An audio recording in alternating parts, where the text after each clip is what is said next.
get my stuff in the canner first because you want to sterilize the jars for at least 10 minutes before you put anything in them. So these are brand new jars, so they're perfectly clean.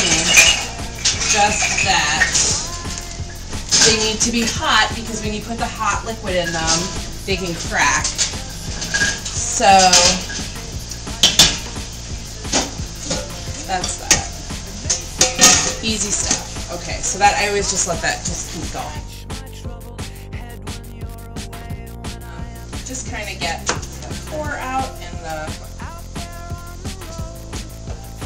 seeds and cut them a little bit, and then I'll put them into the food processor, and then I get these really nice little chunks. But not pureeing it. We're just making cute little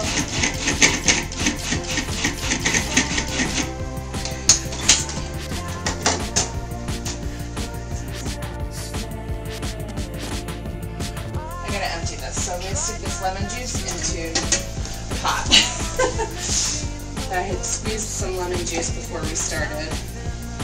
So people always ask, because I now have 2 low sugar varieties, and so people always ask, you know, so how much sugar is in your jam? And it's not my jam, it's all jam. Sugar is nature's preservative. This particular batch is 7.5 cups of sugar. So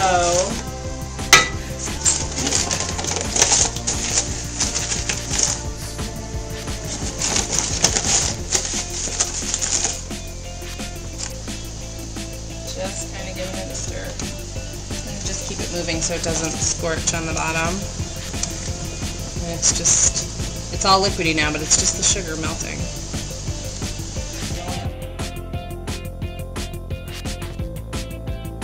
Say high boil, it means that when you stir it, you don't stir the boil away. So I'm going to dump in 1 pouch of, this one takes the liquid pectin.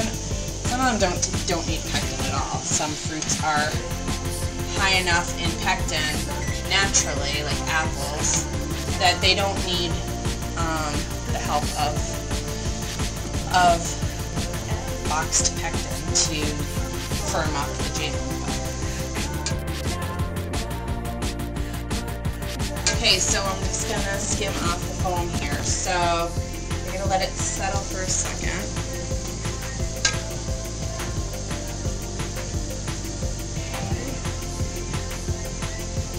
This foam, it's really just a matter of how it looks. It tastes just like the jam, and actually I've read a lot about people who just take it and melt it down in their microwave and use it in jam. They don't put it in their jars though because it's ugly. Some jams are real foamy and others are not. Strawberry is one that's super foamy.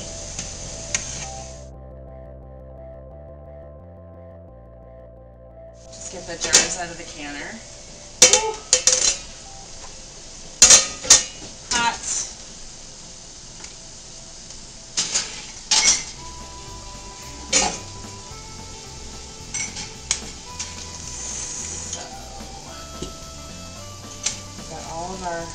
Our jam is ready to go, so now our jars are hot. So what I'm going to do is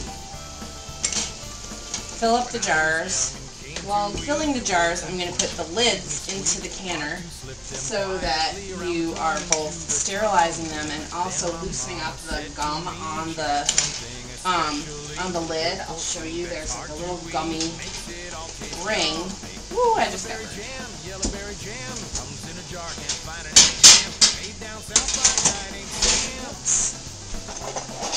On the inside of the ring, this orangey part is kind of gummy, rubbery, and if you put it in the boiling water, you kind of loosen it up a little bit. Lid on the center, and push it down just a touch, and just finger tighten the top. You don't want to over tighten that because when they go into the boiling water,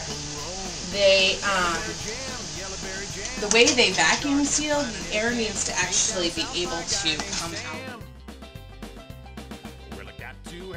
yellowberry jam.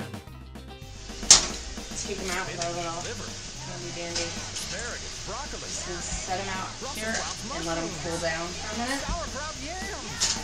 Just pour the water off the top. Yellowberry jam comes in a jar, can't find it in a can. Made down south by a guy named Sam. You hear them popping. To have That's my them sealing. yellowberry jam. As they cool, Now, they as my hair begins make to that little gray, popping sound. kids And come if to you eat each day. Watch them you'll squirming see, in their seats over food made when for you their look closely at the lids, Then I tell them yes, it's when you look closely at the lids, like this one is down already. If you push it here, there's no give back. makes it all taste yum. Well, they'll pretty much be done. They'll still be liquidy. So what I'll do is, and I'll show you this, I'll just rotate them once or twice. Named Sam. Well, I got to have my yellowberry jam. Oh, yellowberry jam comes in a jar, can't find it in a can. Made down south by a guy named Sam. Well, I got to have my yellowberry jam. Got to have my yellowberry jam. Got to have my yellowberry jam. Lay a little jam on me, fellas.